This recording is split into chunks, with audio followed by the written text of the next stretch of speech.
Empujándome fuera del carro y dejándome en una calle sin salida oscura, mi hijo solo aceleró riéndose mientras la tormenta caía fuerte. Yo me quedé allí, empapada y temblando, hasta que un carro de lujo negro paró. Un hombre de cabellos grises abrió la puerta y dijo: «Suba.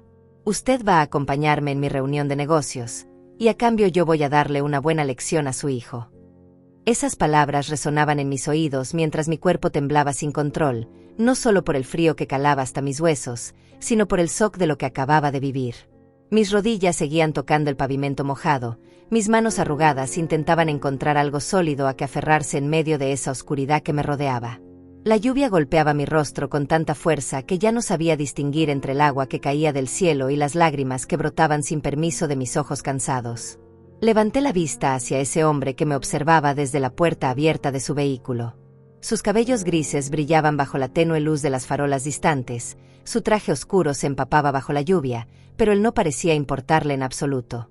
Lo que me impactó fueron sus ojos, esos ojos que no me miraban con lástima ni con el desprecio al que me había acostumbrado. Me miraban como si yo fuera una persona, como si mi sufrimiento importara, como si lo que acababa de presenciar le hubiera indignado tanto como debería haberme indignado a mí desde hace años. Pero yo estaba paralizada. No por miedo a ese desconocido, sino por el peso aplastante de comprender que mi propio hijo, Ismael, el niño que llevé en mi vientre durante 9 meses, el que amamanté, el que cuidé cada vez que estuvo enfermo, el que defendí de todo y de todos, acababa de arrojarme como basura en medio de una tormenta. Y lo peor de todo era que se había reído. Esa risa cruel, burlona, despiadada, seguía rebotando en mi cabeza como un eco macabro que me recordaba que para él yo no era nada, solo un obstáculo del que finalmente se había librado. «Señora», la voz del hombre me sacó de mi trance, firme pero no agresiva. «No puede quedarse aquí. Esta zona es peligrosa y usted está en estado de shock. Necesita salir de la lluvia ahora». Intenté hablar, pero mi garganta estaba cerrada. Las palabras se atascaban en algún lugar entre mi pecho y mis labios, mezcladas con sollozos que luchaban por salir y con una vergüenza tan profunda que me hacía querer desaparecer. ¿Cómo había llegado a esto? Como una mujer de 69 años, que trabajó toda su vida, que crió a un hijo sola después de enviudar, que sacrificó cada sueño y cada deseo por darle todo, había terminado abandonada en una calle sin salida como si fuera menos que nada. El hombre se acercó más, agachándose frente a mí con cuidado, como si temiera asustarme. Extendió su mano hacia mí, una mano fuerte, con callos que hablaban de años de trabajo, pero también con una delicadeza que me sorprendió. «Mi nombre es Gonzalo Velasco», dijo mientras la lluvia seguía cayendo sobre ambos. «Y lo que acabo de ver es algo que no puedo ignorar. Ese hombre que la dejó aquí, su hijo, según escuché gritar antes de irse, acaba de cometer no solo un acto de crueldad, sino algo que podría considerarse un delito. Pero ahora mismo lo importante es sacarla de aquí». Sus palabras penetraron la niebla de confusión en mi mente. Alguien había visto lo que pasó. Alguien había presenciado mi humillación, mi abandono. Y en lugar de seguir de largo como haría cualquier persona normal en esta ciudad donde nadie se mete en problemas ajenos, este hombre se había detenido. Había salido de su carro bajo la tormenta por mí. Con manos temblorosas, coloqué mi palma sobre la suya.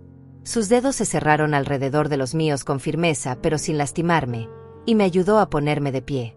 Mis piernas apenas me sostenían, estaba empapada de pies a cabeza, mi ropa se pegaba a mi cuerpo de forma incómoda y podía sentir como el agua escurría por mi espalda, pero al menos ya no estaba tirada en el suelo como un trapo desechado.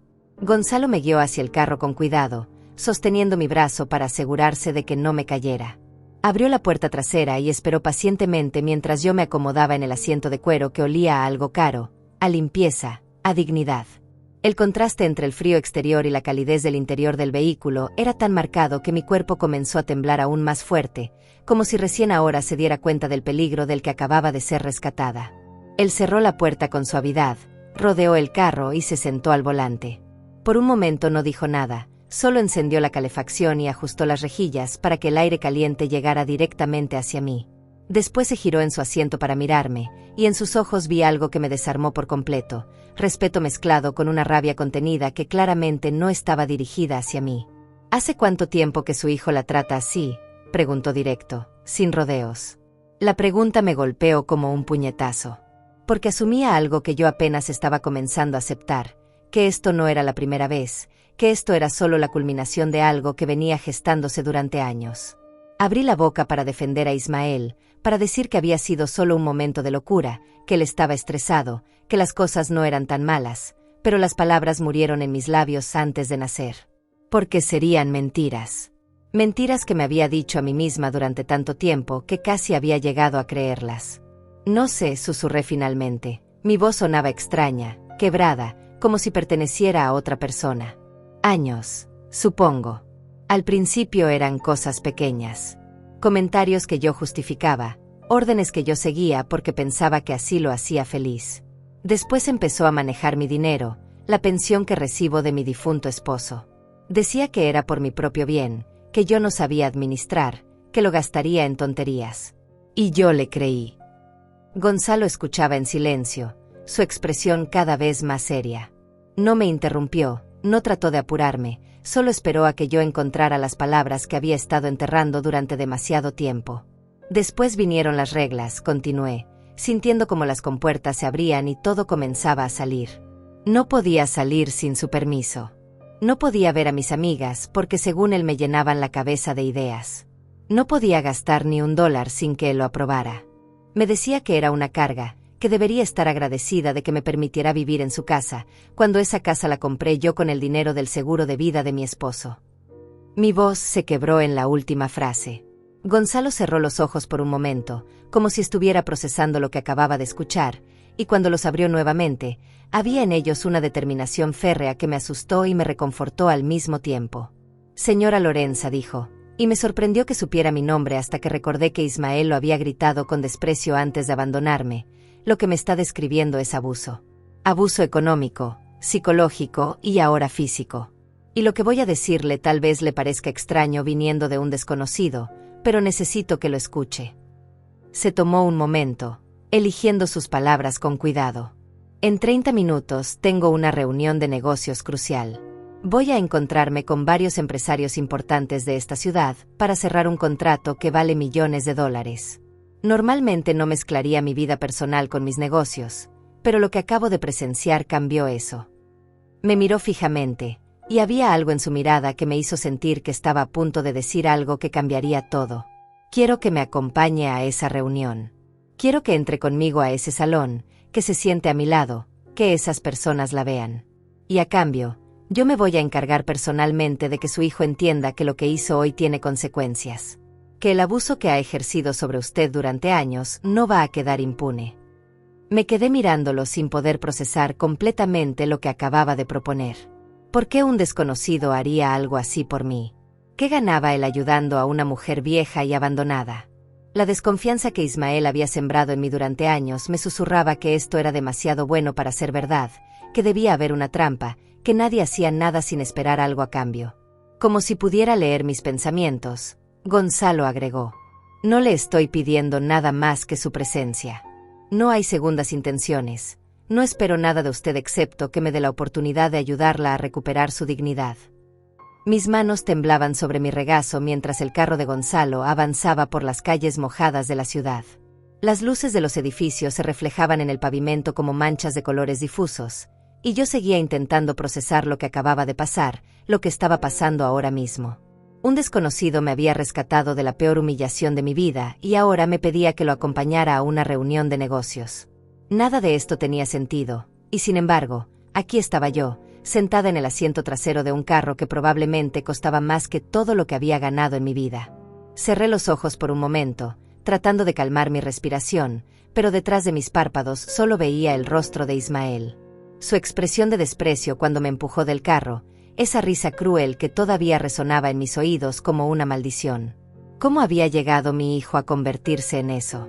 ¿En qué momento el niño dulce que yo había criado se había transformado en un hombre capaz de abandonar a su propia madre en medio de una tormenta? Pero sabía la respuesta. La había sabido durante años, solo que me había negado a verla. Ismael no se había convertido en esto de la noche a la mañana. Había sido un proceso gradual, una erosión lenta de cualquier amor o respeto que alguna vez sintió por mí. Y yo había permitido cada paso de ese deterioro, justificando, perdonando, cediendo, porque tenía miedo de quedarme sola, de perder al único hijo que tenía, de admitir que había fracasado como madre. Todo comenzó después de que mi esposo Héctor murió hace 10 años. Ismael tenía 30 entonces. Ya era un hombre adulto con su propia vida, su propio apartamento, su propio trabajo. Cuando Héctor falleció de un infarto repentino, yo quedé destrozada. 40 años de matrimonio borrados en un instante, y de repente me encontré sola en esa casa grande que habíamos comprado juntos, rodeada de recuerdos que me ahogaban cada vez que respiraba. Ismael vino al funeral, por supuesto. Se quedó conmigo esa primera semana, me ayudó con el papeleo, con el seguro de vida, con todos esos detalles prácticos que yo no podía manejar en medio de mi dolor. Yo estaba tan agradecida de tenerlo, tan aliviada de no estar completamente sola, que no noté las señales. No vi cómo sus ojos se iluminaban cuando el abogado mencionó la cantidad del seguro de vida de Héctor, $250,000. No presté atención cuando comenzó a hacer preguntas sobre la casa, sobre las propiedades, sobre las cuentas bancarias. Mamá me había dicho con voz suave, preocupada: no puedes manejar todo este dinero tú sola. Eres una mujer mayor, nunca has sido buena con las finanzas. Deja que yo te ayude. Deja que yo administre todo por ti. Y yo acepté. Dios, cómo acepté sin cuestionarlo. Firmé los papeles que me puso enfrente, le di acceso a mis cuentas, le entregué el control de todo porque pensé que estaba siendo un buen hijo, que estaba cuidándome. Nunca imaginé que estaba entregándole las llaves de mi propia jaula. Al principio todo parecía estar bien. Ismael pagaba las cuentas de la casa, se aseguraba de que no me faltara comida, me daba algo de dinero para mis gastos personales. No mucho, tal vez $50 o $60 al mes, pero yo pensaba que era razonable. Él me explicaba que estaba invirtiendo el resto, haciéndolo crecer para mi futuro, para asegurar que yo estuviera bien cuidada en mi vejez. Pero después llegó el día en que quise comprarle un regalo a mi comadre Jacinta para su cumpleaños. Era algo simple, un chal que había visto en una tienda, costaba apenas $40. Cuando le pedí el dinero a Ismael, su expresión cambió. Fue sutil al principio, solo un endurecimiento alrededor de sus ojos, una tensión en su mandíbula. ¿Para qué necesitas gastar dinero en eso?, preguntó con tono frío. Ya te di tu mesada este mes. Lo sé, hijo, pero es el cumpleaños de Jacinta y... Mamá me interrumpió, y había algo nuevo en su voz, algo que me hizo sentir pequeña. No puedes estar gastando el dinero en tonterías. Ese dinero es tuyo, sí, pero yo soy quien sabe cómo administrarlo. Si te doy cada dólar que me pides, vas a terminar pobre y en la calle. Me quedé callada, sintiéndome regañada como una niña. Y lo peor es que una parte de mí creyó que tal vez tenía razón, que tal vez yo era irresponsable por querer gastar ese dinero. Al final no compré el regalo. Le hice a Jacinta un postre casero y le dije que había estado muy ocupada para ir de compras. Eso fue solo el principio. Cada vez que necesitaba algo, dinero para el médico, para comprar una medicina, para arreglar algo en la casa, tenía que pedirle permiso a Ismael. Y cada vez él hacía más preguntas, ponía más obstáculos, me hacía sentir como si estuviera haciendo una carga, como si mi propio dinero fuera en realidad suyo y él me estuviera haciendo un favor al darme algo. Después comenzó a aparecer en mi casa sin avisar. Al principio decía que solo quería asegurarse de que yo estuviera bien, que me traía comida o pasaba a visitarme. Pero pronto me di cuenta de que estaba revisando, inspeccionando, controlando. Se fijaba en lo que había en mi refrigerador, en cuánto papel higiénico me quedaba, en si había comprado algo nuevo. Si encontraba algo que él no había probado, aunque fuera un frasco de mermelada o una revista, me interrogaba sobre dónde había conseguido el dinero para comprarlo. ¿De dónde sacaste esto?, me preguntaba sosteniendo el objeto como si fuera evidencia de un crimen. Una amiga me lo regaló, mentía yo, aunque lo hubiera comprado con los pocos dólares que lograba guardar de la mesada que él me daba. Ismael entrecerraría los ojos, claramente sin creerme, pero eventualmente dejaría el tema. Sin embargo, esas interrogaciones me dejaban con una ansiedad que duraba días.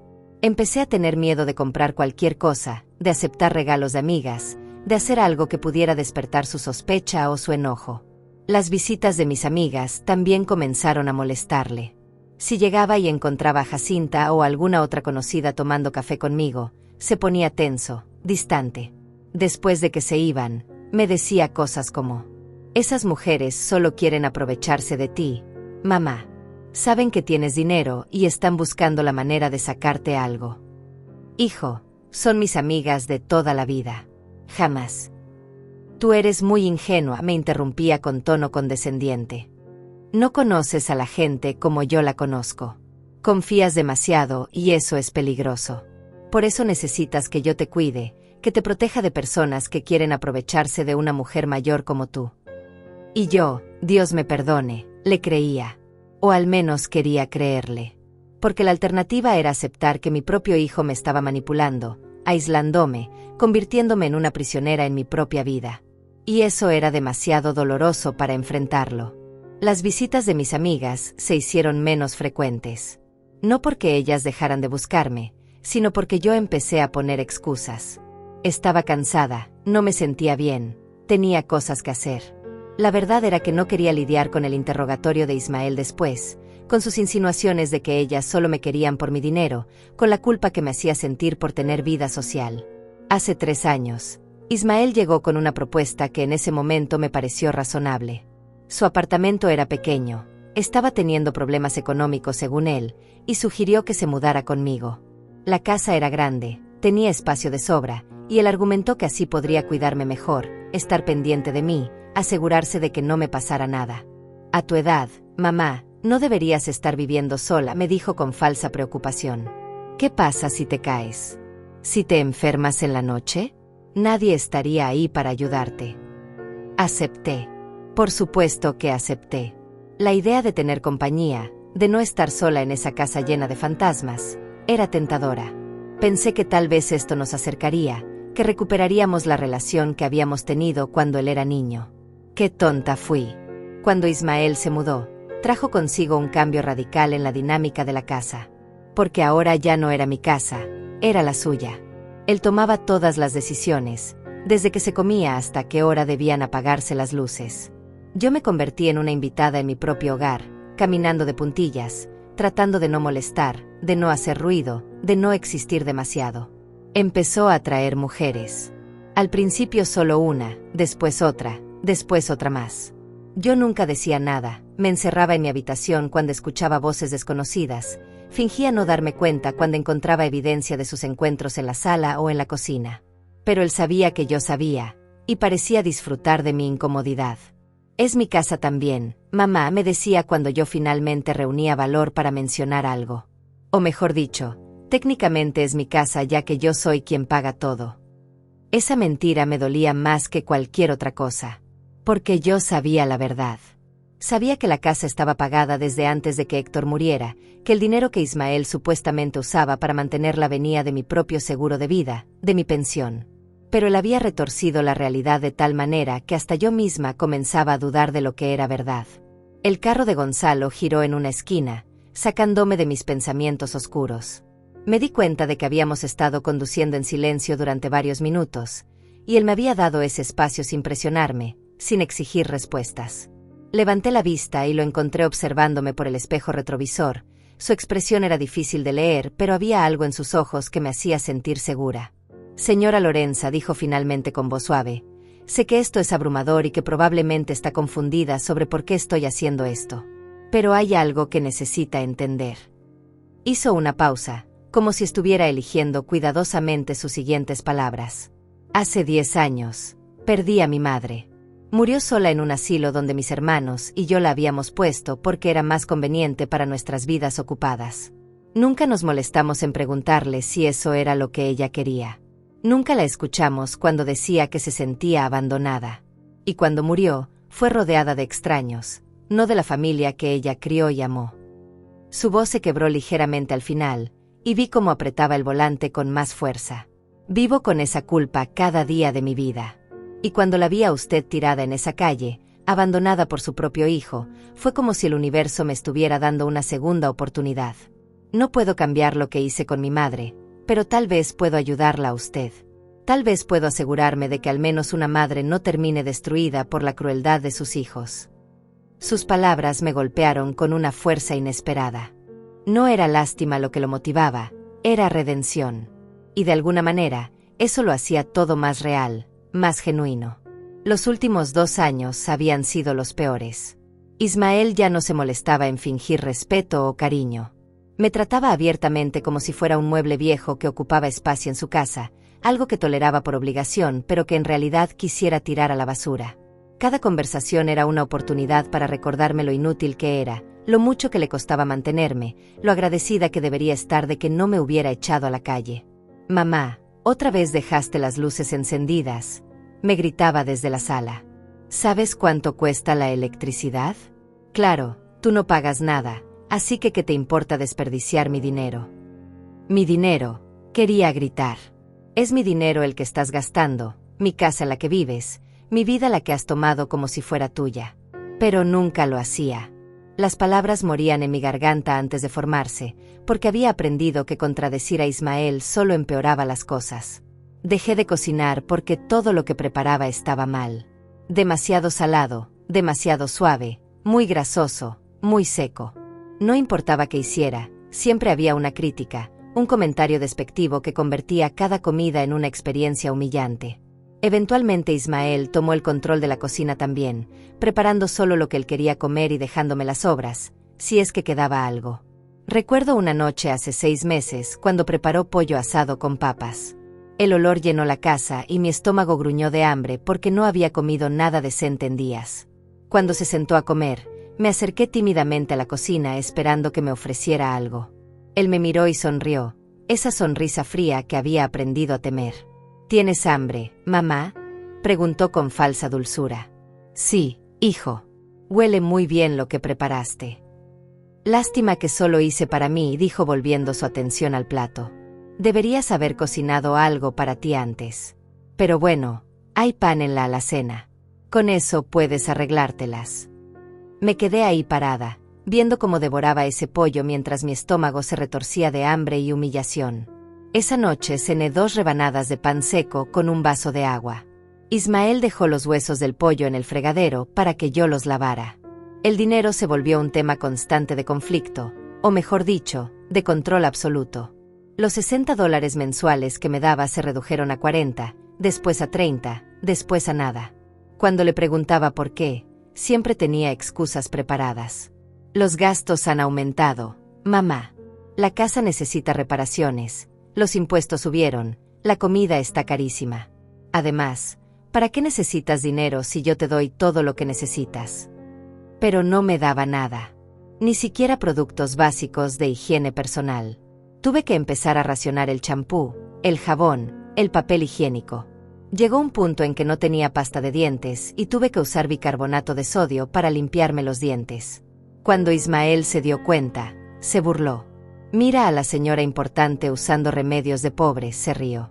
«¿No que tenías tanto dinero ahorrado? ¿No que el seguro de papá te iba a durar toda la vida?»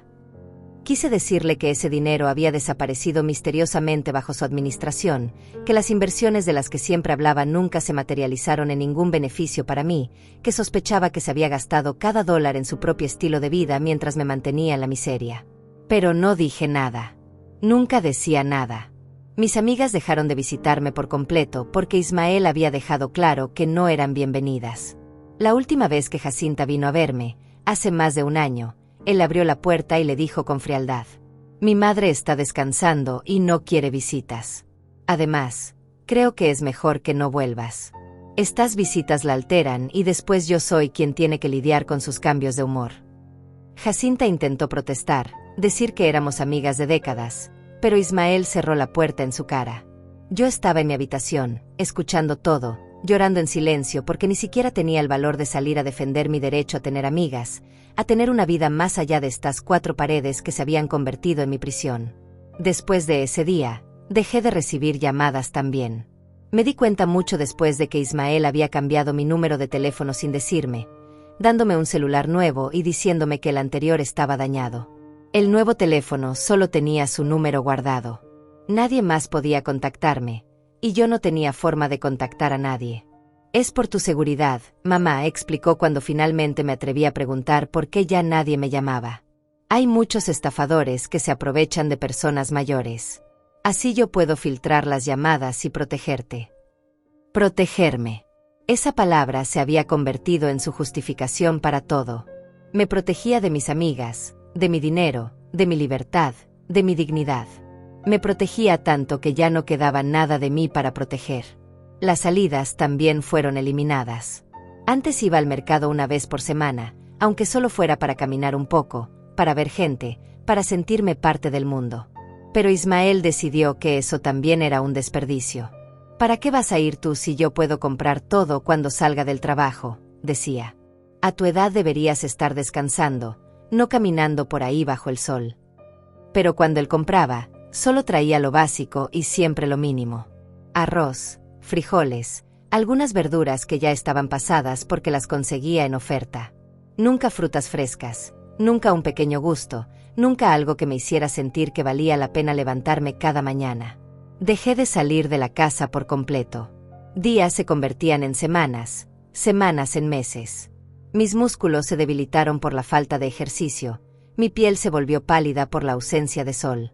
Me sentía como un fantasma vagando por mi propia casa, invisible e irrelevante. Las humillaciones se volvieron más crueles, más personales. Ismael comenzó a invitar amigos a la casa y a burlarse de mí delante de ellos. Me llamaba cuando tenía visitas solo para pedirme que sirviera bebidas o limpiara algo, exhibiéndome como si fuera su empleada doméstica. Ella es mi madre, les decía a sus amigos con tono casual mientras yo recogía sus vasos sucios. La mantengo aquí porque nadie más la quiere. Imagínense lo que es cargar con una vieja en estos tiempos. Pero ¿qué se le va a hacer? Es mi cruz. Sus amigos reían incómodos, algunos trataban de cambiar el tema, pero el daño ya estaba hecho. Cada palabra era una puñalada que me recordaba que para mi propio hijo yo no era una persona, era una carga, un problema, algo de lo que secretamente deseaba deshacerse. Hace 3 meses llegó el momento en que realmente consideré irme. No sabía a dónde, no tenía dinero, no tenía contactos, pero la idea de seguir viviendo así se había vuelto insoportable. Una noche, después de que Ismael me gritara por haber usado el baño mientras él estaba viendo televisión y supuestamente el sonido del agua lo había molestado, empaqué una pequeña bolsa con algo de ropa. Pero cuando llegué a la puerta, me paralicé. Afuera estaba la noche oscura, la calle desconocida, un mundo del que había estado desconectada durante años. No tenía idea de cómo sobrevivir allá afuera. No tenía dinero, no tenía documentos porque Ismael los guardaba por seguridad, no tenía un lugar a donde ir. La realidad de mi situación me golpeó como un balde de agua fría. Estaba completamente atrapada. Deshice la maleta y volví a mi habitación. Ismael nunca se enteró de mi intento fallido de escape, o si lo hizo, nunca lo mencionó. Y así llegó esta noche, la noche en que todo explotó. Ismael llegó a casa alterado, molesto por algo que había pasado en su trabajo. No me dio detalles, solo entró gritando que necesitaba que la casa estuviera en silencio, que lo dejara en paz, que desapareciera de su vista. Voy a salir, anunció después de cambiarse de ropa. Y tú vas a venir conmigo. ¿A dónde vamos, hijo?, pregunté confundida. Eso no te importa. Solo sube al carro. Algo en su tono me asustó, pero obedecí porque eso era lo que siempre hacía. Subí al carro sin hacer más preguntas, sin saber que ese viaje sería el último que haría con mi hijo, sin imaginar que estaba a punto de ser descartada como la basura que él siempre había pensado que era. El viaje en el carro de Ismael había sido tenso desde el momento en que arrancó el motor. Yo iba sentada en el asiento del copiloto, mirando por la ventana mientras las luces de la ciudad pasaban borrosas, tratando de descifrar qué había provocado su mal humor esta vez. Había aprendido a leer sus estados de ánimo, a anticipar sus explosiones, pero esta noche había algo diferente en él, algo más oscuro y peligroso que lo usual. Ismael, ¿a dónde vamos?, volví a preguntar después de varios minutos de silencio sepulcral. Cállate, respondió sin siquiera mirarme. Estoy harto de tu voz, de tus preguntas, de tu existencia.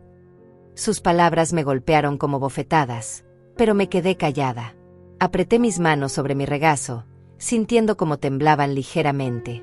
Algo malo estaba por pasar, lo sentía en cada fibra de mi cuerpo, pero no tenía idea de qué hacer al respecto. No tenía a dónde ir, no tenía a quién llamar, estaba completamente a merced de este hombre que alguna vez había sido mi bebé, mi niño, mi razón de vivir. El carro comenzó a adentrarse en zonas de la ciudad que no conocía. Las calles se volvieron más oscuras, menos transitadas. Los edificios a nuestro alrededor estaban abandonados o en ruinas, y las pocas personas que veía caminando por las aceras no inspiraban confianza. Mi corazón comenzó a latir más rápido cuando Ismael giró hacia una calle sin salida rodeada de muros altos y edificios vacíos. Ismael, ¿qué hacemos aquí?, pregunté, mi voz quebrándose por el miedo. Lo que debía haber hecho hace años, respondió deteniéndose en medio de esa calle desierta. Antes de que pudiera procesar sus palabras, él se bajó del carro, caminó hacia mi lado y abrió la puerta con violencia. Me agarró del brazo con fuerza, sus dedos clavándose en mi piel arrugada, y me jaló fuera del vehículo. Traté de resistirme, de aferrarme al asiento, pero él era mucho más fuerte que yo. Ismael, por favor. ¿Qué estás haciendo?, grité, el pánico invadiendo cada célula de mi cuerpo. Lo que debía hacer cuando papá murió, dijo con voz fría, sin emoción. Deshacerme de ti. Me empujó con tanta fuerza que caí al suelo mojado. Mis rodillas golpearon el pavimento y sentí un dolor agudo que me recorrió las piernas. La lluvia había comenzado a caer, primero como llovizna y ahora como tormenta, empapándome en segundos. Levanté la vista hacia mi hijo, buscando en sus ojos algún rastro del niño que había criado, alguna señal de humanidad, pero solo encontré desprecio. ¿Sabes cuánto me has costado estos años?, escupió las palabras como si fueran veneno. ¿Cuánto he tenido que soportar tenerte en mi casa, alimentarte, aguantar tu presencia? Ismael, es mi casa, logré decir entre sollozos. Mi dinero. Todo era mío. Él se rió, esa risa horrible que había escuchado antes, pero nunca con tanta crueldad, con tanto placer por mi dolor. ¿Tu casa? ¿Tu dinero?, se burló. No tienes nada, vieja estúpida. Todo está a mi nombre ahora. La casa, las cuentas, todo. Esos papeles que firmaste hace años me dieron poder sobre cada centavo que mi padre dejó. Y lo gasté, mamá. Me gasté hasta el último dólar en mí mismo, en mi vida, en lo que yo quería. Porque me lo merecía después de tener que aguantarte toda mi vida. Sus palabras me destrozaron más que cualquier golpe físico podría haberlo hecho. Todo había sido una mentira. Las inversiones, el cuidado de mi patrimonio, su preocupación por mi futuro. Todo había sido una elaborada estafa para robarme todo lo que mi esposo y yo habíamos construido durante décadas de trabajo. ¿Por qué?, susurré, mi voz apenas audible sobre el sonido de la lluvia. ¿Por qué me hiciste esto? Porque podía, respondió encogiéndose de hombros. Porque fuiste lo suficientemente tonta como para confiar en mí, para creer que yo te quería. ¿Quererte? Nunca te quise, mamá. Siempre fuiste un fastidio, una obligación. Cuando papá vivía tenía que fingir, pero ahora que él no está, ¿para qué seguir con la farsa? Cada palabra era un cuchillo en mi corazón. Me quedé ahí, arrodillada bajo la lluvia, viendo como mi hijo, mi único hijo, me confesaba que toda nuestra relación había sido una mentira. Que nunca me había amado. Que yo no era nada para él. Vas a quedarte aquí, continuó mientras caminaba de regreso hacia el carro. En esta zona nadie hace preguntas. Si tienes suerte, alguien te encontrará antes de que te pase algo peor. Si no, bueno, tampoco me importa.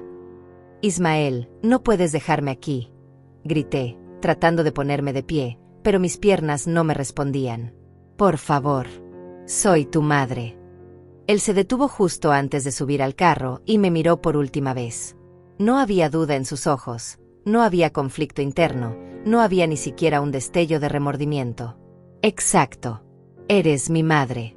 La mujer que me dio la vida y que ahora me va a dar la libertad de vivir la mía sin ti arrastrándote detrás de mí como una sombra patética. Subió al carro y encendió el motor. Yo me arrastré hacia el vehículo, golpeando la ventana con mis manos, suplicando, rogando, llorando como nunca había llorado en mi vida. Ismael, por favor, hijo, no me dejes aquí. Voy a morir. Él bajó la ventanilla apenas unos centímetros y me miró con una sonrisa que nunca olvidaré, una sonrisa llena de satisfacción cruel. Ese es el plan, mamá. Que desaparezcas de mi vida para siempre. Aceleró, y yo tuve que apartarme para que las llantas no me pasaran por encima. Caí de nuevo al suelo, viendo cómo las luces traseras de su carro se alejaban en la distancia, llevándose con ellas cualquier ilusión que todavía tuviera sobre el amor de un hijo, sobre la familia, sobre el significado de la palabra madre. Me quedé ahí tirada, empapada hasta los huesos, temblando no solo por el frío sino por el shock de comprender que acababa de ser descartada por la única persona que me quedaba en este mundo. El dolor en mis rodillas era nada comparado con el dolor en mi pecho, con la sensación de que mi corazón se había hecho pedazos tan pequeños que nunca podrían volver a unirse. La calle estaba completamente vacía. No había luces en las ventanas de los edificios abandonados, no había transeúntes que pudieran ayudarme, no había nada más que oscuridad, lluvia y el eco de la risa de mi hijo resonando en mi cabeza como una maldición. Traté de ponerme de pie, pero mis piernas seguían sin responder. El pánico comenzó a apoderarse de mí cuando me di cuenta de que realmente podría morir aquí. No tenía teléfono, no conocía a nadie en esta zona, y aunque gritara nadie vendría porque lugares como este, la gente había aprendido a no meterse en problemas ajenos. Dios mío, susurré mirando al cielo oscuro mientras la lluvia golpeaba mi rostro. ¿Qué he hecho para merecer esto? Pero sabía la respuesta. No había hecho nada para merecerlo. Simplemente había tenido la mala suerte de amar a alguien que era incapaz de amar, de confiar en alguien que solo veía en mí una oportunidad para enriquecerse. Había sido una tonta, una ingenua, una víctima dispuesta que había permitido cada abuso, cada humillación, cada robo porque tenía miedo de perder al único hijo que tenía. Y ahora lo había perdido de todas formas. Pero peor aún, me había perdido a mí misma en el proceso. Cerré los ojos, sintiendo como las lágrimas se mezclaban con la lluvia. Pensé en mi esposo Héctor, en cómo estaría decepcionado de verme así, destruida y abandonada. Pensé en todos los años que había sacrificado por Ismael, todas las oportunidades que había dejado pasar, todos los sueños que había enterrado. Y por primera vez en mi vida, sentí algo más fuerte que el dolor o el miedo. Sentí rabia. Rabia por haber sido tan ciega, por haber permitido que me trataran así, por haber dado tanto a alguien que nunca lo valoró. Rabia contra Ismael por su crueldad, pero también rabia contra mí misma por haberla permitido. Fue en ese momento, cuando estaba ahí tirada en el suelo con rabia y dolor consumiéndome, que escuché el sonido de un motor acercándose. Abrí los ojos y vi las luces de un carro acercándose por la calle. Un carro negro, elegante, completamente fuera de lugar en este vecindario olvidado. El carro se detuvo justo frente a mí. La puerta del carro se abrió y Gonzalo Velasco salió bajo la lluvia. En ese momento, viéndolo caminar hacia mí con determinación, con ese traje que se empapaba pero sin importarle, sentí algo que no había sentido en años: esperanza. No una esperanza ingenua de que todo se arreglaría mágicamente, sino algo más sólido, más real. La esperanza de que tal vez, solo tal vez, no estaba completamente sola en este mundo cruel. Ahora, sentada en la calidez de su carro mientras me explicaba su propuesta de acompañarlo a esa reunión de negocios, esa esperanza comenzaba a tomar forma. Pero también sentía miedo. Miedo de confiar nuevamente, miedo de ser decepcionada otra vez, miedo de que esto fuera demasiado bueno para ser verdad. No entiendo, dije finalmente, mi voz todavía temblorosa. ¿Por qué quiere que lo acompañe a su reunión? ¿Qué gana usted con esto? Gonzalo me miró a través del espejo retrovisor, y en sus ojos vi algo que me desarmó completamente: sinceridad. Gano la posibilidad de dormir en paz esta noche sabiendo que hice lo correcto, respondió. Y usted gana algo mucho más importante: la oportunidad de recuperar su dignidad, de demostrarle a su hijo que no puede simplemente descartarla y salirse con la suya. Pero yo no tengo nada, protesté, sintiendo como las lágrimas amenazaban con volver. No tengo dinero, no tengo documentos, no tengo forma de demostrar que todo lo que Ismael tomó era mío. Firmé papeles, le di acceso a todo. Fui una tonta. No fue una tonta, dijo Gonzalo con firmeza, girándose completamente para mirarme. Fue una madre que confiaba en su hijo. Eso no la hace tonta, la hace humana. Y el hecho de que él haya abusado de esa confianza no es culpa suya, es culpa de él. Sus palabras penetraron las capas de culpa y vergüenza que había estado cargando durante años. Quise creerle, quise aceptar que tal vez, solo tal vez, yo no era la villana de esta historia. Pero años de ser convencida de lo contrario no desaparecen con unas pocas palabras amables. Mire, continuó Gonzalo, sacando su teléfono del bolsillo de su saco, voy a hacer unas llamadas. Tengo contactos, abogados que me deben favores. Mañana mismo vamos a empezar el proceso para recuperar lo que es suyo. Pero esta noche, necesito que confíe en mí. Necesito que entre a esa reunión conmigo y que le demuestre al mundo, pero sobre todo a usted misma, que todavía tiene valor, que todavía merece respeto. ¿Y cómo se supone que voy a entrar así?, pregunté, mirando mi ropa empapada, mi cabello pegado al rostro, mis manos que temblaban sin control. Parezco una indigente. Parecía, me corrigió con una pequeña sonrisa. porque vamos a hacer una parada antes de la reunión. 10 minutos después, el carro se detuvo frente a una boutique exclusiva en una de las zonas más elegantes de la ciudad. Yo miré el lugar con incredulidad, con las luces brillantes reflejándose en las ventanas de cristal donde maniquíes lucían vestidos que probablemente costaban más de lo que yo había ganado en un año de trabajo. No puedo entrar ahí, dije inmediatamente. Señor Velasco, es muy generoso, pero no puedo aceptar que gaste su dinero en mí. No está bien. Gonzalo me corrigió. Llámeme Gonzalo. Y sí puede entrar ahí porque yo lo estoy pidiendo. No es caridad, señora Lorenza. Es una inversión en justicia. Bajó del carro, rodeó el vehículo y abrió mi puerta. Me ofreció su brazo y después de un momento de vacilación, lo tomé. Mis piernas todavía temblaban, pero su presencia a mi lado me daba una estabilidad que no había tenido en años. Entramos a la boutique y una mujer elegante de unos 40 años se acercó a nosotros. Su expresión inicial de sorpresa al verme en ese estado se transformó rápidamente en profesionalismo cuando Gonzalo habló. Buenas noches, Rafaela, dijo con tono cordial. Necesito tu ayuda. Esta dama necesita un vestido elegante, zapatos y todo lo necesario para una reunión de negocios importante. Tenemos aproximadamente 20 minutos. Rafaela me miró de arriba abajo, no con desprecio sino con evaluación profesional, y asintió. Venga conmigo, señora, me dijo con voz amable, tomándome del brazo. Vamos a encontrar algo perfecto para usted. Los siguientes 20 minutos fueron un torbellino. Rafaela me guió a un vestidor privado, me ayudó a quitarme la ropa mojada con una delicadeza que me hizo sentir cuidada en lugar de avergonzada. Me ofreció una bata suave mientras ella salía a buscar opciones. Cuando regresó, traía varios vestidos colgados del brazo. Probemos con este, dijo mostrándome un vestido color vino, elegante pero no ostentoso, con mangas largas y una caída perfecta que llegaría hasta mis rodillas. Creo que el color le quedará hermoso. Me ayudó a ponérmelo y cuando me miré al espejo, casi no me reconocí. La mujer que me devolvía la mirada no era la indigente empapada de hace media hora. Era alguien con presencia, con dignidad. El vestido acentuaba mi figura de una manera que me hacía sentir femenina en lugar de vieja, elegante en lugar de descartable. Es perfecto, susurró Rafaela detrás de mí. Ahora déjeme arreglar su cabello. Trabajó rápidamente, secando mi cabello gris con un secador y peinándolo hacia atrás en un moño elegante que dejaba mi rostro despejado. Aplicó un poco de maquillaje, solo lo suficiente para darme color sin exagerar. Cuando terminó, me dio unos zapatos de tacón bajo en color negro que eran sorprendentemente cómodos. Mírese, me dijo girándome hacia el espejo de cuerpo completo. La transformación era impresionante. No me veía más joven, pero me veía poderosa. Me veía como alguien que merecía estar en una sala de juntas, como alguien cuya opinión importaba. Me veía como la mujer que solía ser antes de que Ismael me convenciera de que no valía nada. Salí del vestidor y encontré a Gonzalo esperándome. Cuando me vio, su expresión cambió a una de aprobación genuina. Así está mucho mejor, dijo con una sonrisa. Lista.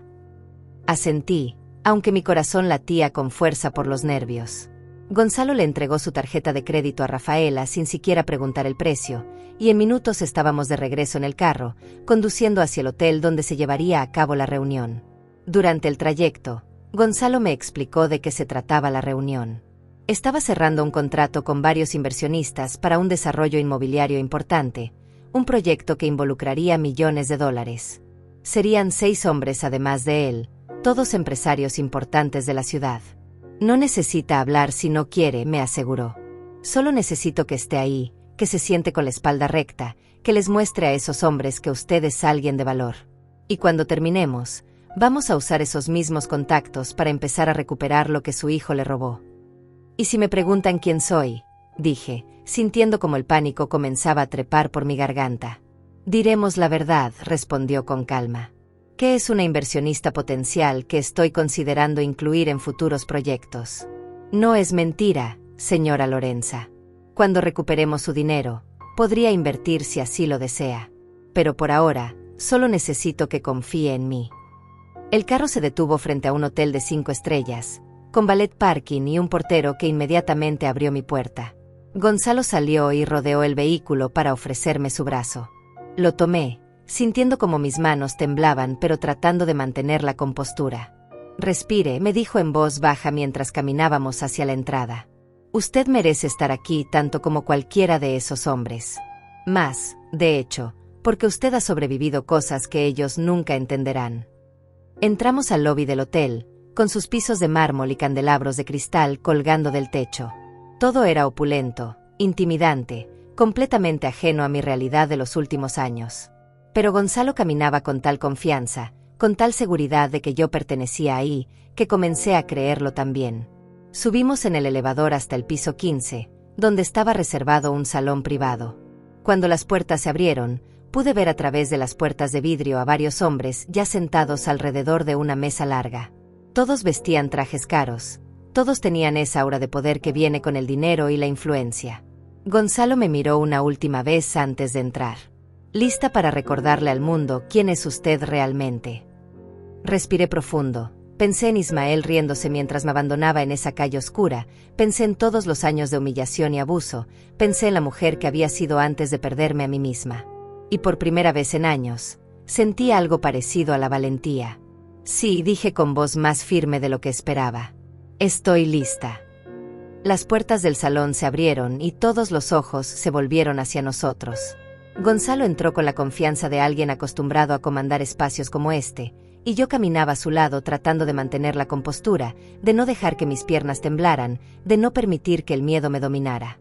Los hombres sentados alrededor de la mesa nos observaban con curiosidad, claramente sorprendidos por mi presencia.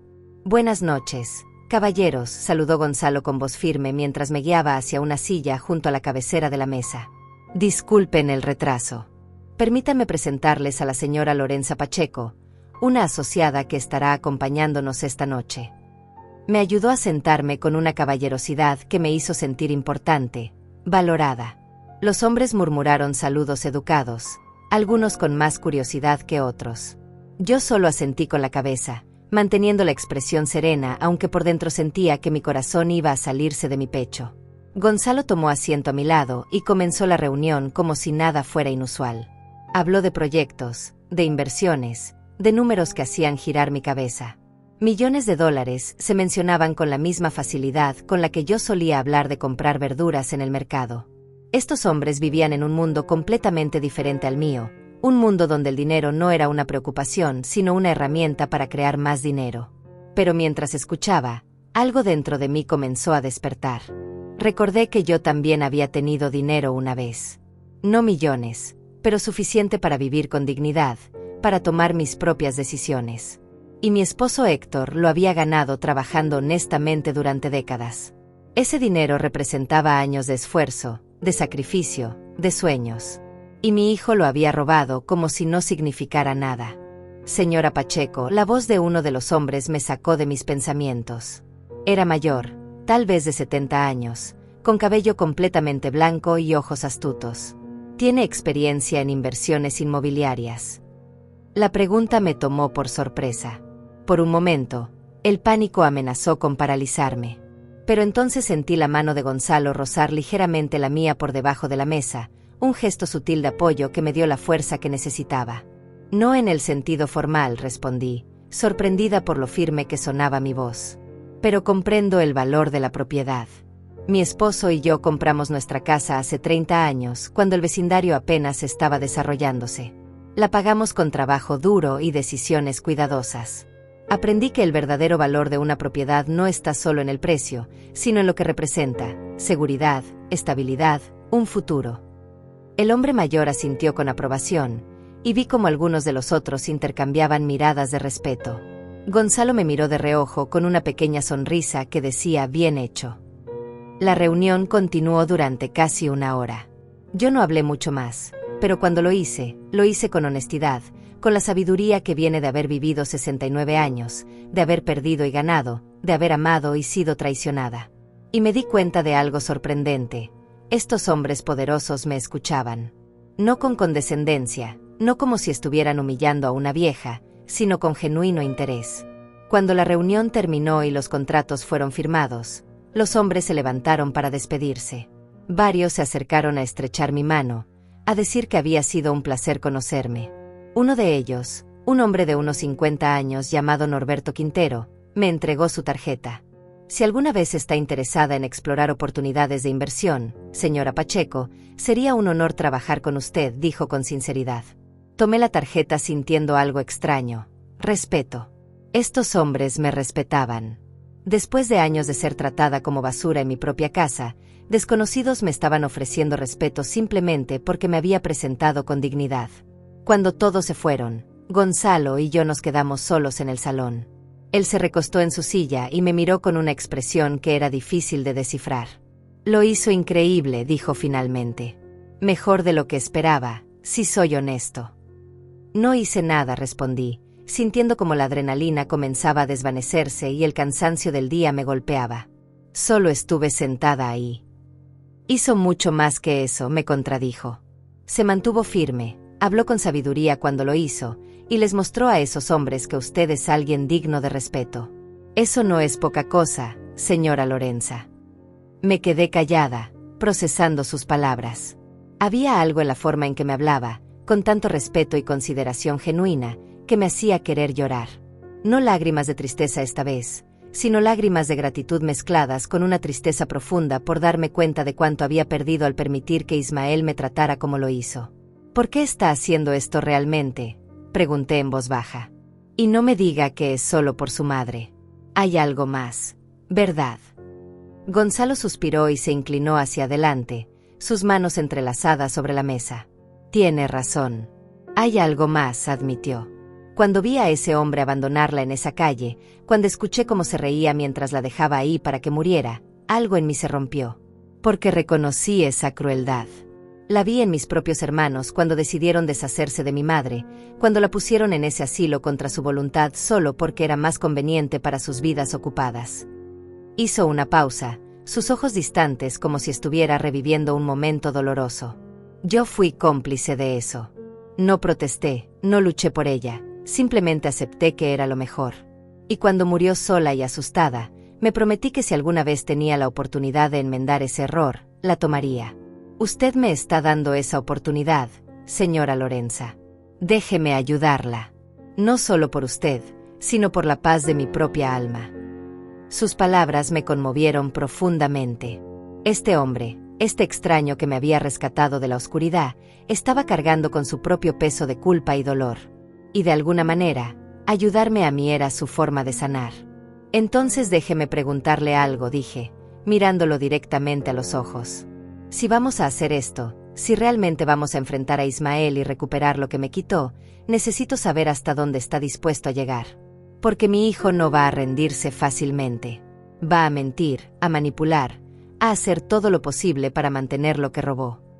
Iré tan lejos como sea necesario, respondió Gonzalo sin dudarlo.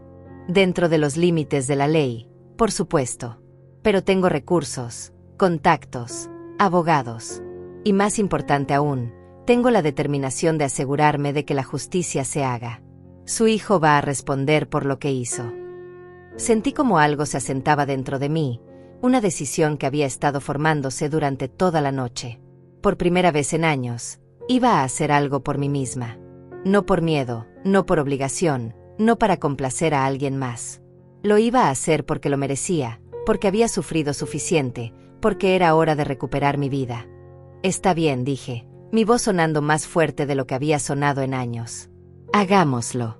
Vamos a recuperar lo que es mío. Y vamos a asegurarnos de que Ismael aprenda que no puede simplemente descartar a las personas y salirse con la suya. Gonzalo sonrió, una sonrisa genuina que iluminó su rostro. Eso es exactamente lo que quería escuchar, dijo. Ahora, lo primero que necesitamos hacer mañana es ir con un abogado. Necesitamos documentar todo, el abuso, el robo, el abandono de esta noche. Y necesitamos comenzar el proceso legal para recuperar sus bienes. No tengo forma de pagar un abogado, admití, sintiendo como la vergüenza comenzaba a trepar por mi garganta. No necesita pagar nada, me interrumpió. Yo me encargo de los gastos legales. Considérelo un préstamo si eso la hace sentir mejor. Cuando recuperemos su dinero, puede pagarme si así lo desea. Pero por ahora, lo importante es actuar rápido antes de que su hijo tenga tiempo de ocultar más activos. Asentí, sintiendo como la gratitud y la esperanza luchaban contra años de desesperanza y resignación. Esto realmente estaba pasando. Después de años de aceptar el abuso, de creer que no tenía opciones, finalmente estaba tomando una decisión que cambiaría todo. ¿Dónde voy a dormir esta noche?, pregunté de repente, dándome cuenta de que no tenía un lugar a donde ir. No puedo volver a esa casa. No después de lo que pasó. Ya pensé en eso, dijo Gonzalo. Este hotel tiene habitaciones disponibles. Voy a reservar una para usted. Mañana nos reunimos con el abogado y comenzamos a trabajar en su caso. Me llevó las manos al rostro, sintiendo como finalmente las lágrimas que había estado conteniendo comenzaban a fluir. Pero esta vez no eran lágrimas de desesperación. Eran lágrimas de alivio, de gratitud, de esperanza renovada. Gracias, susurré. No sé cómo voy a poder agradecerle por todo esto. Viéndola recuperar su vida, respondió simplemente. Esa será toda la gratitud que necesito. La mañana siguiente llegó con una claridad que no había experimentado en años. Me desperté en una cama que no era la mía, en una habitación de hotel que olía limpio y a nuevo comienzo. Por un momento, en ese espacio entre el sueño y la vigilia, olvidé todo lo que había pasado. Pero entonces los recuerdos regresaron como una avalancha. Ismael abandonándome, Gonzalo rescatándome, la reunión, la decisión de luchar por lo que era mío. Me senté en la cama, mirando mis manos arrugadas sobre las sábanas blancas. Estas manos habían trabajado toda su vida, habían cuidado a un esposo, habían criado a un hijo, habían construido una vida. Y no iba a permitir que todo ese esfuerzo fuera borrado por la crueldad de alguien que compartía mi sangre pero no mi corazón. El teléfono de la habitación sonó exactamente a las 9 de la mañana. Era Gonzalo. Buenos días, señora Lorenza. ¿Pudo descansar? Mejor de lo que esperaba, respondí honestamente. ¿Cuál es el plan? Tengo una reunión programada con mi abogada a las 11. Es alguien en quien confío completamente. Se llama Rafaela Bravo y es la mejor en casos de abuso financiero y familiar. La voy a recoger en media hora. ¿Está lista? Estaré lista, dije, sintiendo como la determinación de anoche regresaba con fuerza renovada. 45 minutos después, estaba sentada en la oficina de Rafaela Bravo, una mujer de aproximadamente 45 años con una mirada afilada que me hizo sentir que nada se le escapaba. Su oficina era moderna, profesional, con estantes llenos de libros legales y diplomas que cubrían una pared entera. Señora Pacheco, comenzó después de que Gonzalo hiciera las presentaciones. Necesito que me cuente todo desde el principio. No omita detalles, no importa cuán vergonzosos o dolorosos sean. Todo lo que me diga está protegido por confidencialidad abogado-cliente, y necesito la historia completa para poder ayudarla. Durante las siguientes 2 horas, conté mi historia. Cada humillación, cada robo, cada momento en que Ismael había cruzado una línea. Rafaela tomaba notas meticulosas, ocasionalmente haciendo preguntas específicas sobre fechas, cantidades de dinero, documentos que había firmado. No me juzgó, no me interrumpió con comentarios sobre lo que debía haber hecho. Solo escuchó con atención profesional y ocasionalmente con destellos de indignación en sus ojos. Lo que su hijo hizo tiene varios nombres legales, dijo cuando terminé, revisando sus notas. Abuso financiero de un adulto mayor, explotación indebida, conversión ilegal de bienes, y lo de anoche, abandono con riesgo a la vida. Cada uno de estos es un delito serio. ¿Pero puedo probar algo de eso?, pregunté, sintiendo como la duda comenzaba a infiltrarse. Firmé papeles dándole control. No tengo documentos. No tengo evidencia. Tiene más de lo que cree, respondió Rafaela con una pequeña sonrisa. Primero, el hecho de que usted firmara papeles bajo influencia indebida, especialmente si estaba en estado de duelo como me describió, puede ser cuestionado legalmente. Segundo, hay registros bancarios, transacciones, documentos de propiedad. Todo deja un rastro.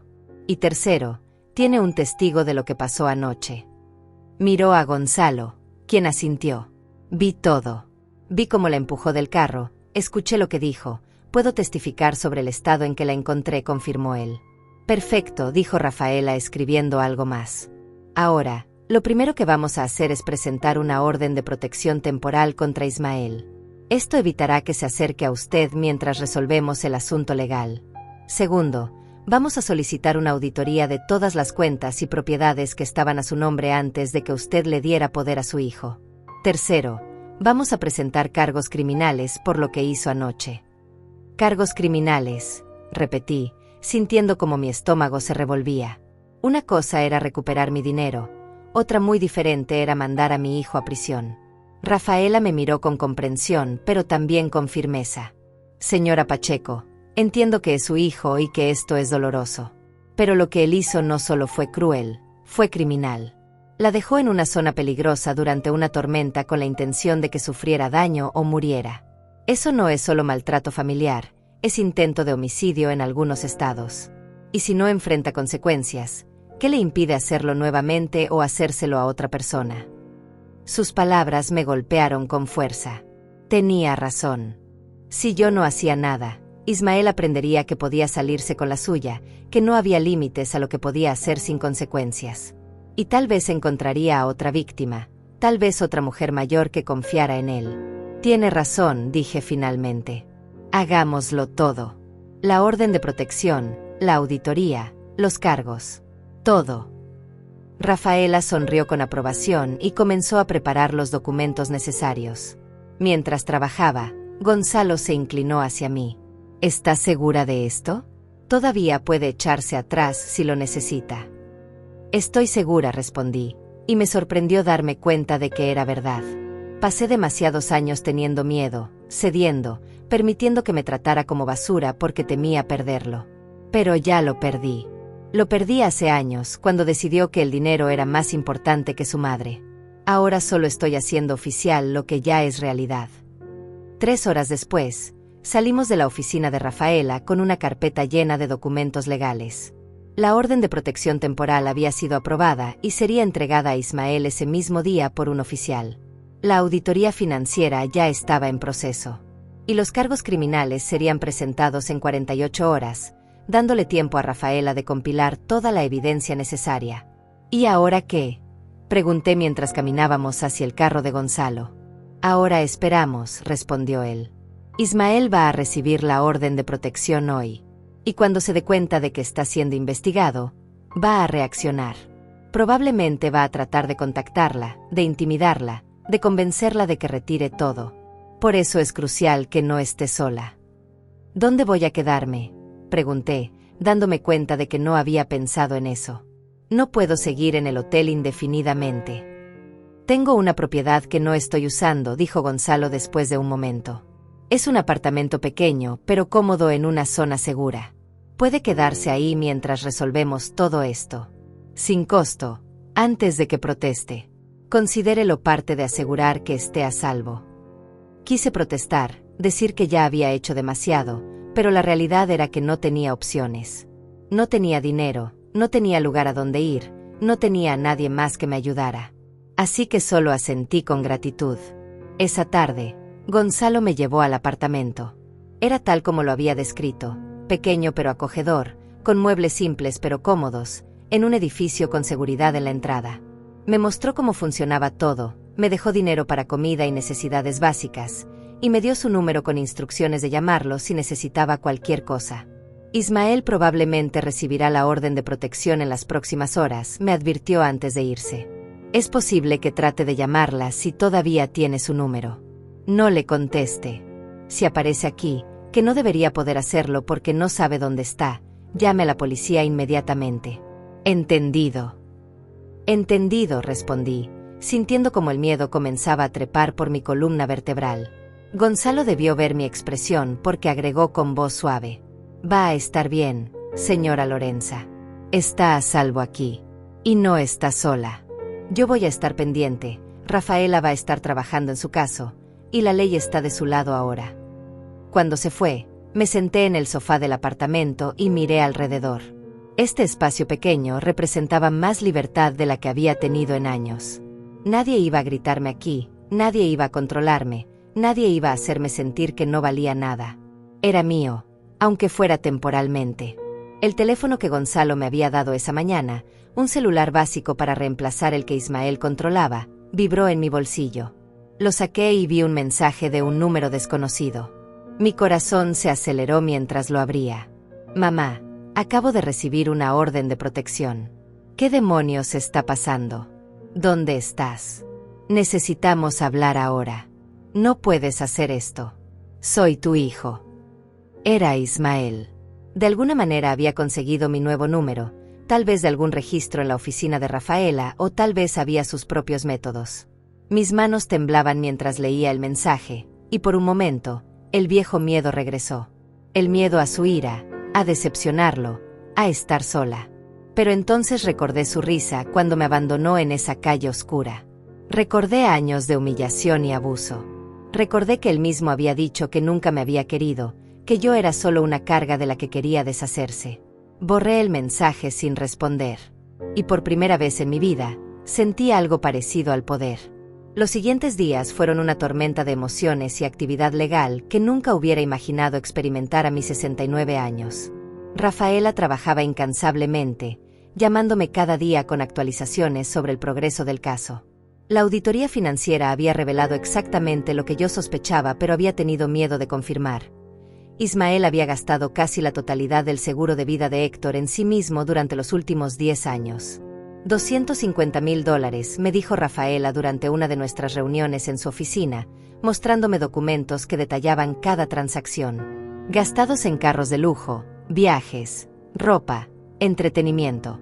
Y lo peor es que la casa, su casa, la puso a su nombre hace 3 años usando el poder legal que usted le dio. Técnicamente, según los papeles, usted no es dueña de nada. Las palabras me dolieron, pero ya no me sorprendían. Lo que sí me sorprendió fue lo que Rafaela dijo a continuación. Pero aquí está la buena noticia. Tenemos un caso sólido. El poder legal fue obtenido bajo circunstancias cuestionables, cuando usted estaba en duelo y vulnerable. Los retiros fueron claramente para beneficio personal de él, no para su cuidado como se suponía. Y la transferencia de la casa puede ser revertida porque se hizo sin su conocimiento real o consentimiento informado. ¿Cuánto tiempo tomará todo esto?, pregunté, sintiendo como la esperanza y el miedo se mezclaban en mi pecho. Meses, posiblemente 1 año, admitió Rafaela. Las cortes se mueven lento. Pero mientras tanto, he presentado una moción para congelar todos los activos de Ismael, incluyendo la casa. Él no puede vender nada ni ocultar más dinero mientras el caso está pendiente. Esa noticia me dio una satisfacción que no esperaba sentir. Ismael estaba finalmente enfrentando consecuencias reales por sus acciones. Los mensajes de Ismael continuaron llegando durante la primera semana. Al principio eran amenazantes, llenos de ira y acusaciones. Me llamaba traidora, malagradecida, decía que yo lo había arruinado, que iba a pagar por esto. Pero a medida que pasaban los días y yo no respondía, los mensajes cambiaron de tono. Mamá, por favor, podemos hablar de esto. Sé que estás enojada, pero no entiendes lo que estás haciendo. Estás destruyendo a tu propia familia. Necesito que retires los cargos. Puedo explicar todo. El dinero fue usado para mantenernos a ambos. Estás recordando las cosas mal. Por favor, mamá. Soy tu único hijo. ¿De verdad vas a meterme en la cárcel? Después de todo lo que hice por ti. Cada mensaje era una manipulación calculada, tratando de presionar los botones emocionales que él había instalado en mí durante años. Pero ahora, con distancia física y emocional, podía verlos por lo que eran, intentos desesperados de mantener el control que estaba perdiendo. Gonzalo venía a visitarme cada 2 días, trayendo comida, asegurándose de que estuviera bien, manteniéndome informada sobre cualquier desarrollo. En una de esas visitas, le mostré los mensajes de Ismael. ¿Qué hago con estos?, pregunté. Parte de mí quiere responderle, explicarle por qué estoy haciendo esto.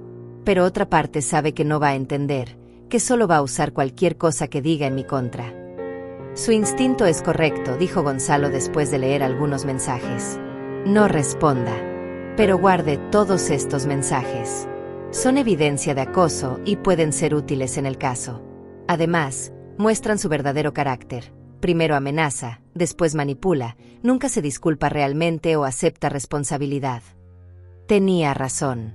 En ninguno de los mensajes Ismael había dicho lo siento. No había admitido que lo que hizo estuvo mal. Solo estaba preocupado por las consecuencias que ahora enfrentaba. 2 semanas después de presentar los cargos, Rafaela me llamó con noticias importantes. Ismael contrató un abogado, me informó. Y ese abogado acaba de contactarme con una oferta de acuerdo. ¿Qué tipo de acuerdo?, pregunté, mi corazón latiendo más rápido. Ismael está dispuesto a devolver la casa a su nombre y pagar $50,000 en restitución a cambio de que retire los cargos criminales. $50,000 de los $250,000 que había robado. La oferta era insultante, pero lo que realmente me impactó fue que Ismael finalmente estaba admitiendo, aunque fuera implícitamente, que había hecho algo malo. ¿Qué recomienda?, le pregunté a Rafaela. Depende de lo que usted quiera lograr, respondió con honestidad. Si acepta el acuerdo, recupera la casa inmediatamente y obtiene algo de dinero. Los cargos criminales desaparecen y Ismael evita la cárcel. Si rechaza el acuerdo, seguimos adelante con el juicio. Podríamos ganar más dinero, pero tomará mucho más tiempo y no hay garantías. Y los cargos criminales proceden, lo que significa que Ismael podría enfrentar tiempo en prisión. Me quedé en silencio, procesando las opciones. Parte de mí quería rechazar el acuerdo por puro principio. $50,000 no compensaban años de abuso y la pérdida de $200,000 adicionales. Pero otra parte de mí, la parte cansada que solo quería paz, veía el atractivo de terminar esto rápidamente. ¿Puedo pensar en esto?, pregunté finalmente. Por supuesto. Tiene una semana para decidir. Esa noche, Gonzalo vino a visitarme después de que le conté sobre la oferta. Trajo comida china y nos sentamos en la pequeña mesa del apartamento mientras comíamos. ¿Qué piensa que debo hacer?, le pregunté.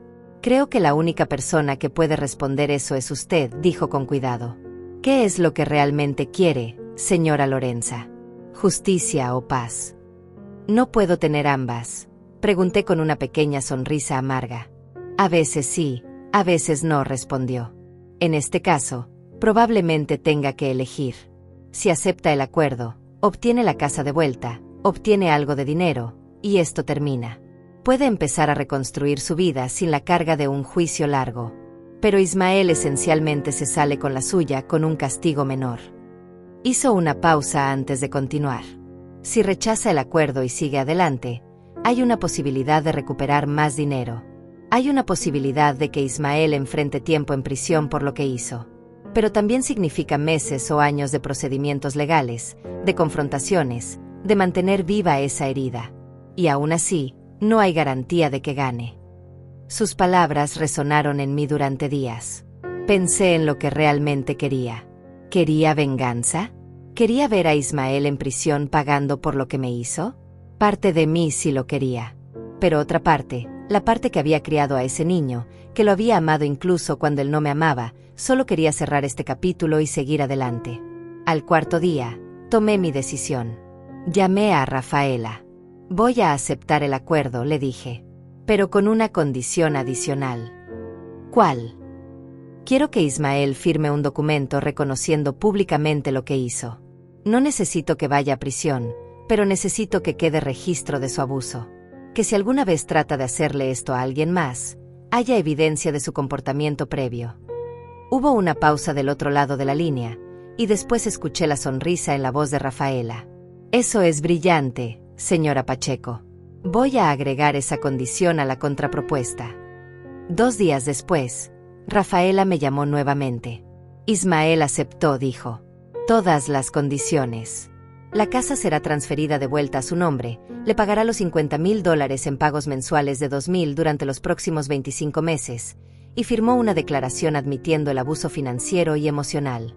Los cargos criminales serán retirados una vez que se complete la primera transferencia de propiedad y se haga el primer pago. Sentí algo extraño en mi pecho. No era alegría exactamente, pero tampoco era tristeza. Era más como alivio. Alivio de que esto estaba terminando, de que iba a recuperar mi casa, de que iba a tener algo de dinero para vivir con dignidad. ¿Cuándo puedo regresar a mi casa?, pregunté. Ismael tiene 2 semanas para desocupar la propiedad completamente. Después de eso, es toda suya nuevamente. 2 semanas. En 2 semanas iba a volver a la casa que había compartido con Héctor, la casa que habíamos comprado juntos, la casa de la que nunca debía haber sido desplazada. Iba a volver, pero esta vez como dueña absoluta, sin nadie que pudiera controlarme o quitármela. Cuando colgué el teléfono, me senté en el sofá del apartamento y finalmente permití que las lágrimas fluyeran. Lágrimas de alivio, de tristeza por todo lo que había perdido, pero también lágrimas de algo que no había sentido en años, esperanza para el futuro.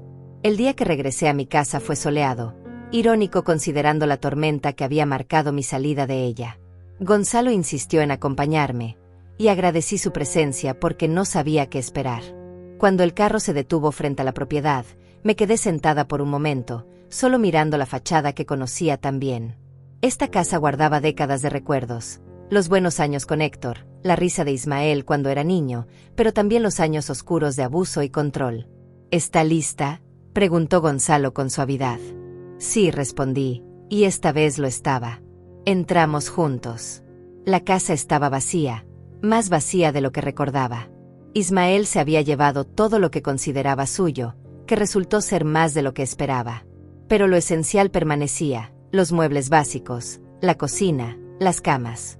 Y lo más importante, las paredes que Héctor y yo habíamos elegido, los pisos que habíamos caminado juntos, la esencia de lo que habíamos construido. Caminé por cada habitación, tocando las paredes, recordando. En la cocina me detuve frente a la ventana donde solía pararme cada mañana a tomar café con Héctor. En la sala recordé las Navidades cuando Ismael era pequeño y todavía me abrazaba, cuando todavía me decía que me amaba y yo le creía. En mi habitación, la que había compartido con mi esposo durante 40 años, me senté en la cama y finalmente me permití sentir el peso completo de todo lo que había vivido. Esta es mi casa, dije en voz alta, como si necesitara escucharme decirlo para creerlo. Mía. Y nadie puede quitármela de nuevo. Gonzalo apareció en la puerta con una pequeña sonrisa. Exacto. Y hay algo más que necesita ver. Me llevó a la cocina donde había dejado una caja sobre la mesa. Dentro había documentos legales, todos organizados en carpetas ordenadas. Rafaela preparó esto para usted, explicó. Son copias de todos los documentos importantes. La escritura de la casa a su nombre, los acuerdos firmados, el reconocimiento de Ismael sobre el abuso. Todo está aquí, seguro. También abrí una cuenta bancaria nueva a su nombre, solo suyo. Nadie más tiene acceso. El primer pago de Ismael ya fue depositado, $2,000. Miré los documentos con algo parecido al asombro. Después de años de no tener control sobre nada, de no poseer nada a mi nombre, aquí estaba la prueba tangible de que mi vida me pertenecía nuevamente. No sé cómo agradecerle, dije, mi voz quebrándose. Usted me salvó la vida, Gonzalo. Literalmente me salvó. Usted se salvó a sí misma, me corrigió. Yo solo le di las herramientas. Usted fue quien tuvo el valor de usarlas, de enfrentar a su hijo, de reclamar lo que era suyo. Eso tomó más fuerza de la que la mayoría de las personas tienen. Nos quedamos en silencio por un momento, y después Gonzalo agregó. Hay algo más. He estado pensando en esa reunión de negocios, en cómo habló usted esa noche sobre el valor real de la propiedad. Y tengo una propuesta que quiero que considere, sin presión. ¿Qué tipo de propuesta?